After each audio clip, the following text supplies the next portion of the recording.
भगवते वासुदेवाय।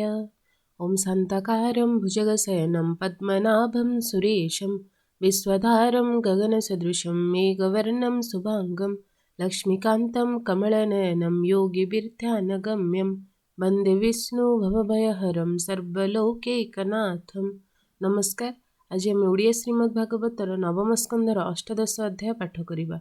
शुक उवाच कहन्ति शुक ब्रह्मवेत्ता नवमे वंशानुव्यवस्था नहुष बीर्जे षट सुते ताहांक नाम कहूँ तोते। जति जजाति जे संजाति आयति बियति जे कृति देहीर इंद्रिय जे सने जन्मिले नहुष नंदने। जति की राजपण देला से राजभोग न इच्छिला बोलई दुखमय एहि इणे मोहर कार्य नाही। आत्मा न मजे राजा सुखे निरते रहे मन दुखे जानई पितार आचार ऋषिंकी बुहाइला भार। इंद्राणी अर्थे पथ जानते कोप बसिला ऋषि चित्ते बहिन पारी महाभार बोइले हुआ अजगर एमंते अजगर हंते निर्जन गहने बनस्ते बड़ी डाकिला करी शोक भोरुषि गणे मते रख तार बिकले मुनिगण बोइले सुण भोराजन। द्वापर जुग अवशेषे धर्मनंदन कुरु वंशे भीमकु बने खोजी जानते भेट होइब तो संगते। भीमकु बांधिथिबु तुहि से पुणी तोर पासे जाई धर्म कहिबे तोते जेबे निस्तार तोर हेब तेबे। एमंत नहुषंकु कही से मुनि गले दया बही से पुणी युधिष्ठिर तुले धर्म विचार करी भले। सर्पजो निरुमोक्ष होई निज मंदिरे मिले जाई से कथा जति स्मरी मने न बसे नृपति आसने। जजाति भातृगण तुले राजा होइला पितृ बोले सकल राजे होई राजा धर्मे पाଳିला जन प्रजा। शुक्र दुहिता देव जानी शर्मिष्ठा वृषर दुलणी जजाति बरिबर पणे विवाह कले शुभ क्षणे। एमंते शुक वाक्य शुणी बोले परीक्ष नृपमणि। राजा उवाच भमुनि असंभव वाणी संशय लागिला तो शुणी। शुक्र स्वभावे ब्रह्म ऋषि पुणी अटंती भृगुवंशी ब्राह्मण क्षत्रिय के मन्ते विवाह कले वेद मते। ए प्रतिलोम प्राय मणि शुक बोलंती ताहा शुणी। शुक उवाच दिनेक वृष पर्वा घरे शर्मिष्ठा कन्या अंतपुरे सखी सहस्रे घेनी संगे जले क्रीडंती नाना रंगे। स्वभावे निदा घर काळे शुक्र दुहिता सखी मेळे कुसुम वन मध्ये मिळे पुष्पित द्रुम शीत जळे पुष्पभूषित भूमि जळे क्रीडंती पक्षी कुतूहळे। कल्हार पद्म पुष्प गंधे भ्रमर गण मकरंदे पुष्पज गंधे वायुस्फुरे शीतल लागई शरीरे। से जळे पशी सर्वकन्या स्वभावे कमल लोचना वस्त्र पालटी हृद कूळे झासी पशिले शीत जळे। क्रीडंती जळे नाना रंगे जल सिंचती अंगु अंगे एमंते उमा महेश्वर आरोही वृषभ उपर। बने चलंते तांकु देखी बेगे उठिले शशिमुखी सकळे उठी तार तुले संभ्रमे बसन पिंधिले। शर्मिष्ठा संभ्रमे न जानी देवजानीर वस्त्र आणी सत्वरे कला परिधान ता देखी देवजानी मन कोपे कंपाई थर हर कठोर बोलई उत्तर। देख ए दासी मात्र होई वस्त्र पिंधिला मोर नेई अवज्ञा करी मो बसन यज्ञर हबि जेह्ने स्वान। देवे जे अति तपोबळे विष्णु बदनु भूमि तळे ब्राह्मण होई जात हेले सर्वे तरंती तांक बोले। गोविंद जाहार बचने नित्य सेवंती सन्निधाने तहि मु भृगु वंशे जात आंभर शिष्य एहा तात।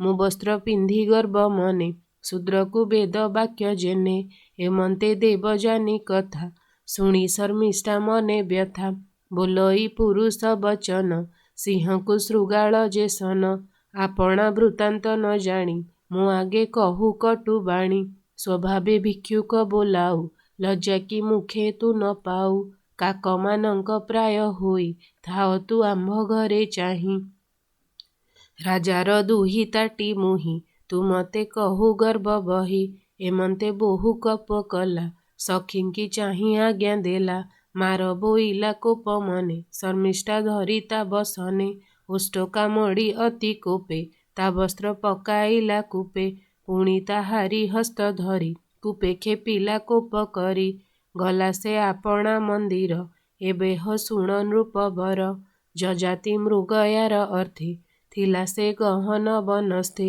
ତୃଷିତେ ଜଳ ଅନ୍ୱେଷଣେ କୂପ ଦେଖିଲା ତତକ୍ଷଣେ କୂପକୁ ଚାହିଁ ନୃପମଣି ଦେଖିଲା ଶୁକ୍ରର ଦୁଲଣୀ ଉଲଗ୍ନେ ବସ୍ତ୍ର ଖୋଜେ ଜଳେ ତା ଦେଖି ରାଜା ଅବହେଳେ ଉତ୍ତରୀ ବସ୍ତ୍ର ତାକୁ ଦେଲା କନ୍ୟାକୁ ଜଳୁ ଉଦ୍ଧରିଲା ଆନନ୍ଦେ ହସ୍ତେ ହସ୍ତ ଦେଇ କୂଳେ ସ୍ଥାପିଲା ଦୟା ବହି ସେ କନ୍ୟା ରାଜା ମୁଖ ଚାହିଁ ଗଦଗଦେ ପ୍ରେମ ଭର ହୋଇ ବୋଲଇ ଶୁଣ ନୃପମଣି ତୁ ଯେ ଧଇଲୁ ମୋର ପାଣି ତୁ ଅଟୁ ପର ପୁରଞ୍ଜୟ ଶୁଣ ତୁ ନିର୍ଗମ ନିର୍ଣ୍ଣୟ ଯେ କନ୍ୟା ହସ୍ତ ହସ୍ତେ ଧରି ନିଶ୍ଚେ ନିଶ୍ଚେ ହୁଏ ତାର ନାରୀ ହସ୍ତ ତୁ ଦେଲୁ ମୋର ହସ୍ତେ ମୋ ସ୍ୱାମୀ ଅନେକ ଜଗତେ ଦେଖିଲୁ ଶରୀର ମୋହର କାହିଁ ଧରିବି ଆନ କର ଏ ଯେ ସମ୍ବନ୍ଧ କନ୍ୟା ବର ନିଶ୍ଚୟେ ସଞ୍ଚିଲେ ଈଶ୍ୱର ମୁଁ କନ୍ୟା ଥିଲି କୂପ ଜଳେ ତୁ ମୋର ହସ୍ତ ଧରି ବଳେ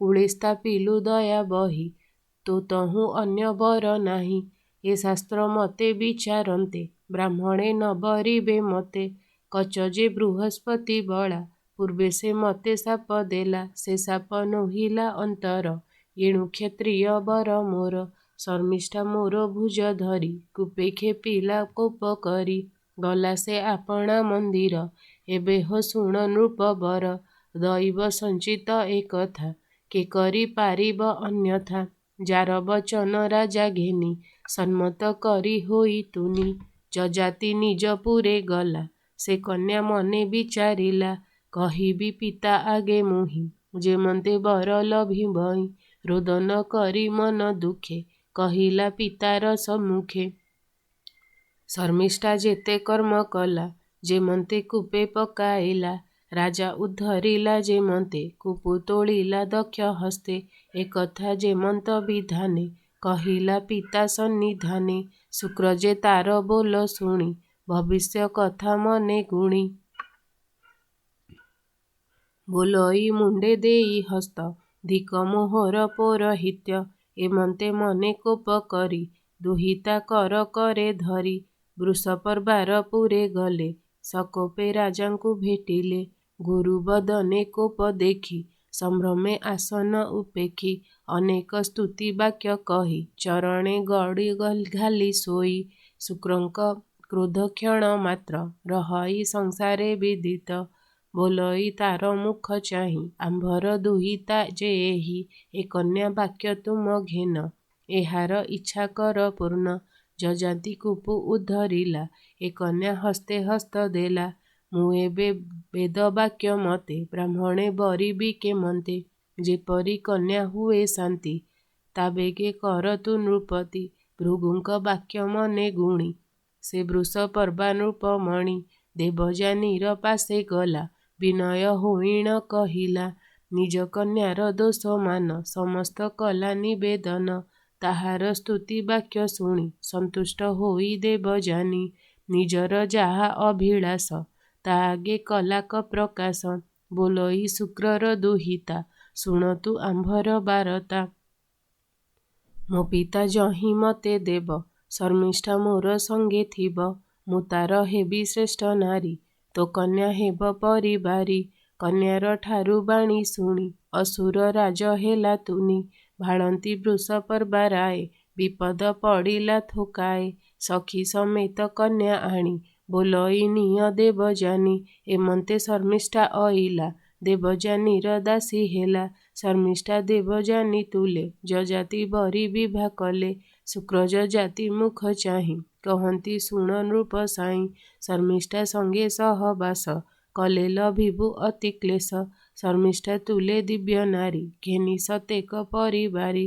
ଖଟଇ ଦେବଯାନୀ ତୁଲେ ଯଜାତି ସଙ୍ଗେ ଭାବ ମିଳେ।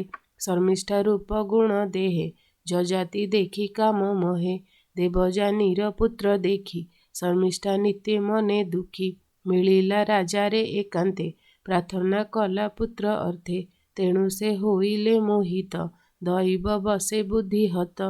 ଦେବଯାନୀ କି ନ ସୁମରି ଶର୍ମିଷ୍ଠା ବାକ୍ୟ ମନେ ଧରି। ଶର୍ମିଷ୍ଠା ସଙ୍ଗେ ଏକ ମେଳେ ରାଜା ଶୟନ ଋତୁ କାଳେ। ଶୁକ୍ରଙ୍କ ବାକ୍ୟ ହେଳା କଲା ଶର୍ମିଷ୍ଠା ସଙ୍ଗେ ସଙ୍ଗ କଲା। ଯଦୁ ତୁ ବର୍ଷୁବେନି ଭାଇ ଦେବଯାନୀର ଗର୍ଭ ହୋଇ। ଆବର ଶର୍ମିଷ୍ଠା ଗର୍ଭରୁ ଜନ୍ମିଲେ ଦ୍ରୁହ୍ୟୁ ଅନୁପୁରୁ।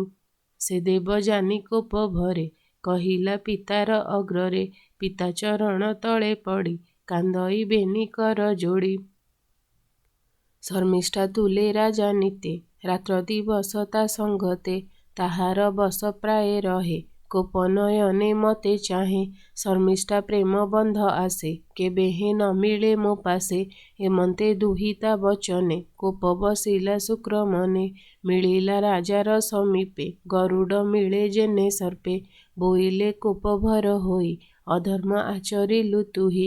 ମୋର ଦୁହିତା କଲୁ ଦୂର ଶର୍ମିଷ୍ଠା ମନୋହରି ତର। ତୁ ଏବେ ଜରା ରୂପ ହୋଇ ମନ୍ଦିରେ ଥାଅ ନିତେ ଶୋଇ। ଏମନ୍ତ ଶାପ ଦେଲେ ମୁନି ତକ୍ଷଣେ ବୃଦ୍ଧ ଦେହ ଘେନି। ଯଜାତି ରହିଲା ଶୟନେ ଉଠି ନ ପାରେ ରାତ୍ର ଦିନେ। ଏମନ୍ତେ ତାର 5 ସୁତ ବେନି କନ୍ୟାର ଗର୍ଭଜାତ। ହୋଇ ବଢ଼ିଲେ ଦିନେ ଦିନେ ତେଜ ପ୍ରଚଣ୍ଡ ସୂର୍ଯ୍ୟ ଯେହ୍ନେ। ଏମନ୍ତେ କିଛି ଦିନ ଅନ୍ତେ ଯଜାତି ଭୋଗ ମନେ ଚିନ୍ତେ। ଭୋମୁନି ମତେ ଦୟା କର ଏ କଷ୍ଟ ଯେଣେ ହୋଏ ପାର। କାନ୍ଦିଣ ଜୀବନ ବିକଳେ ପଡ଼ି ଭୃଗୁର ପାଦ ତଳେ। ସ୍ୱଭାବେ ଦୁହିତାର ପତି ବୋଲଇ ମତେ କର ଗତି। ତାର ବିକଳ ଦେଖି ମୁନି ବୋଇଲେ ଚିତ୍ତେ ଦୟା ଘେନି। ବୋଲନ୍ତି ଶୁଣ ନୃପବର ମୋର ବଚନ ଏବେ କର। ସୁତକୁ ଜରା ରୂପ ଦେଇ ସଂସାର ଭୋଗ କର। ସେ ରାଜା ପୁତ୍ରକୁ ଅଣାଇ ବୋଲଇ ସମୀପେ ବସାଇ। ହେ ପୁତ୍ରେ ଦେଖ ମୋର ରୂପ ଗୁରୁ ଯେ ମତେ ଦେଲେ ଶାପ। ବୃଦ୍ଧ ହୋଇଲି ଯୁବା କାଳେ ସୂର୍ଯ୍ୟ ଯେ ସନେ ସାୟଂକାଳେ। ଦେଖ ଏ ମନୁଷ୍ୟ ଶରୀର ବିଷ୍ଣୁର ଭୋଗର ମନ୍ଦିର। ଇନ୍ଦ୍ରିୟ ଭୋଗେ ଜୀବ ରହେ ଯଜ୍ଞ ପୁରୁଷ ବସେ ଦେହେ। ଦେବେ ଇଛନ୍ତି ଯେ ଶରୀର ନିଷ୍ଫଳ ହୋଇଲା ମୋହର। ଯଦୁକୁ ବୋଲେ ନୃପବର ତୁ ପୁତ୍ର ମୋର ବୋଲ କର। ମୋ ଜରା ଶରୀର ତୁ ନିଅ ତୋର ବୟସ ମତେ ଦିଅ। ଭୋଗ ମୁଁ କରିଦିନା କେତେ ତୋର ବୟସ ଦେବି ତୋତେ। ଏମନ୍ତ ରାଜାର ବଚନେ ଯଦୁ ବୋଲଇ କୋପ ମନେ। ଦୁର୍ଲଭ ମନୁଷ୍ୟ ଶରୀର ବିଷ୍ଣୁର ପୂଜାର ମନ୍ଦିର। ଯଜ୍ଞ ପୁରୁଷ ଏହା ମଧ୍ୟେ ବିଷୟ ଭୁଞ୍ଜଇ ଆନନ୍ଦେ। ଦେବେ ନ ପାନ୍ତି ଯାହା ଭାବି ମୁଁ ତାହା କେମନ୍ତେ ଛାଡ଼ିବି। ଏମନ୍ତ ଯଦୁ ମୁଖୁ ଶୁଣି କୋପେ ବୋଲଇ ନୃପମଣି। ମୋର ବଚନ ତୁ ନ କଲୁ ରାଜଭୋଗକୁ ଇଚ୍ଛା କଲୁ। ତୋ ବଂଶେ ରାଜା ଯେ ହୋଇବ ମୂର୍ଧନା ଫାଟି ପ୍ରାଣ ଯିବ। ଏମନ୍ତ ଶାପ ତାକୁ ଦେଇ ପୁତ୍ରଙ୍କୁ ଜଣେ ଜଣେ ରାଇ।